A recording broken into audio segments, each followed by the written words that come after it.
Iran மற்றும் Israel இடையே நீடித்து வரும் போர் பதற்றம் காரணமாக மத்திய கிழக்கு நாடுகள் வழியாக ஐரோப்பாவிற்குள் செல்லும் முக்கிய வர்த்தக பாதைகள் கடுமையாக பாதிக்கப்பட்டுள்ளன. குறிப்பாக செங்கடல் வழியாக வரும் கப்பல் போக்குவரத்து தடைப்பட்டுள்ளதால் ஐரோப்பிய நாடுகளுக்கு தேவையான அத்தியாவசிய உணவுப் பொருட்கள் வந்து சேருவதில் பெரும் தாமதம் ஏற்பட்டுள்ளது. கப்பல்கள் மாற்றுப்பாதையில் நீண்ட தூரம் பயணம் செய்ய வேண்டியுள்ளதால் எரிபொருள் செலவு அதிகரித்து உணவுப் பொருட்களின் விலையும் சர்வதேச சந்தையில் உயர்வடைந்துள்ளது.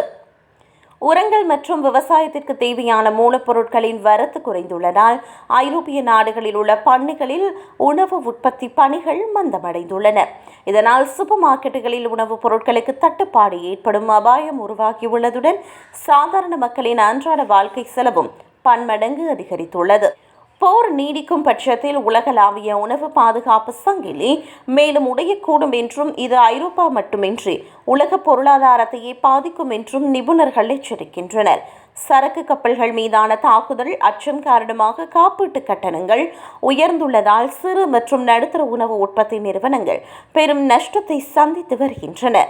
நிலைமையை கட்டுக்குள் கொண்டுவர ஐரோப்பிய ஒன்றிய நாடுகள் மாற்று விநியோக வழிகளை ஆராய்ந்து வருவதுடன் உள்நாட்டு உற்பத்தியை பெருக்கவும் ஆலோசனைகளை மேற்கொண்டு வருகின்றன.